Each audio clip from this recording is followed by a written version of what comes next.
నేను ప్రస్తుతానికైతే జామ్సమ్ అనే విలేజ్లో ఉన్నానండి, నేపాల్లో. అంటే ఇక్కడ నుంచి ముక్తినాథ్ వెళ్ళొచ్చు అనమాట.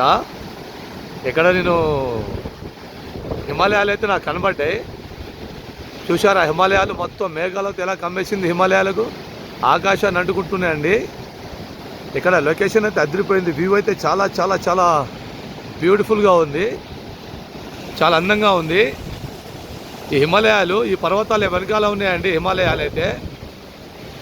ఇక్కడైతే చాలా పెద్ద హిమాలయాలు ఉన్నాయి, చాలా పెద్ద పెద్ద అనమాట, కొండలు అనుకున్నాయి అనమాట. ఒకసారి చూడండి, ఆకాశం చూడండి, తెల్లటి మేఘాలు, ఎంత బ్లూ కలర్లో ఆ ఆకాశం ఎంత అందంగా కనబడుతుందో చూడండి, ఎంత అద్భుతంగా కనబడుతుందండి. చూడండి ఒకసారి, ఎంత ఆ బ్లూ కలర్లో చూడండి, స్వర్గలోకమే, మొత్తం స్వర్గలోకమే కనబడుతుంది నాకైతే. చాలా అందంగా ఉంది కదండి, చాలా బ్యూటిఫుల్ కదా, చాలా అందంగా ఉంది కదా. జామ్సమ్ ఈ గ్రామం పేరు. ఇక్కడ నుంచి 20 కిలోమీటర్లు ఉంటుందండి ముక్తినాథ్. ఇటు సైడ్ వెళ్ళాలన్నమాట. ఇక్కడ చిన్న నది ఉంది. ఇది నది వచ్చేది నేపాల్ నుంచి వస్తుంది, మళ్ళీ ముక్తినాథ్ నుంచి వస్తుంది అనమాట. ముందర పోతే చాలా పెద్ద నది ఉంది, ఇక్కడికి వచ్చేసరికి కలుస్తుంది. మొత్తం ఆ 2 నదుల వాటరు ఈ దీంట్లో కలుస్తుంది అనమాట. నది చూడండి ఎలా ప్రవహిస్తుందో. ఇది మళ్ళీ ఇండియా వెళ్ళిపోతుందండి నది మొత్తం, ఈ వాటర్ అంతా. ఇక్కడ చిన్నపాటి గ్రామం అండి ఇది. ఇదే జామ్సమ్ అనే గ్రామం అండి.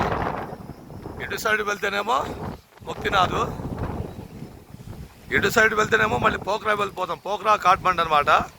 అంటే నేపాల్కి రాజధాని కాఠ్మండు. ఇప్పుడు ఇండియాకు ఢిల్లీ అలాగో నేపాల్కు కాఠ్మండు అనమాట రాజధాని. ఇక్కడ గ్యాస్ వచ్చేసి సిలిండరు 2600 రూపాయలు ఇక్కడ. ఇది గ్రామం అండి, జామ్సమ్ గ్రామం, నేపాల్లో అనమాట. చుట్టూ కొండలేనండి, చుట్టూ పర్వతాలే, మొత్తం బ్రౌన్ కలర్లో ఉంది. ఇటు సైడ్ అయితే కొండలు మొత్తం బ్రౌన్ కలరే. ఇటు సైడ్ అయితే ఎండ రావడం మాత్రం చాలా కష్టం. ఇవాళ మాత్రం ఎండ రావడం అనేది చాలా లక్కీ అనుకోవాలి, చాలా చాలా లక్కీ అనుకోవాలి ఎండ వచ్చిందంటే. ఇంకో 1-2 నెలలు పోతే ఇటు ఫుల్ వర్షాలంట, ఫుల్ వర్షాలు పడతాయి ఇటు సైడ్ అయితే. ఎందుకంటే ఈ నేపాల్ కంట్రీ అంతా పర్వతాల్లోనే, వీళ్ళు మొత్తం పర్వతాల కంట్రీ అనమాట. ఇది మొత్తం కొండలు అనమాట ఇటు నేపాల్లో. ఇక్కడ ల్యాండ్ కనబడాలంటే చాలా కష్టం అండి. ఎందుకంటే ఇప్పుడు పంటలు పండించుకోవాలన్నా, రైతులు కావాలన్నా కూడా ల్యాండ్ కావాలి. ల్యాండ్ అయితే లేదు, చాలా చాలా తక్కువ. అక్కడ చెట్లు కనిపిస్తున్నాయా, ఆ చెట్లు దాని మీద చిన్న చిన్న కాయలు కాసండి, బాగుంటాయి.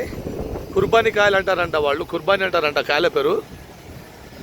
కానీ ఒక్కసారి చూడండి ఆకాశం, ఆ తెల్లటి మేఘాలు, ఆ బ్లూ కలర్లో ఆకాశం ఎలా కనబడుతుంది చూడండి, చాలా అందంగా కనబడుతుంది కదా ఫ్రెండ్స్. అదిరిపోయింది కదా, చాలా చాలా బాగుంది కదా ఫ్రెండ్స్.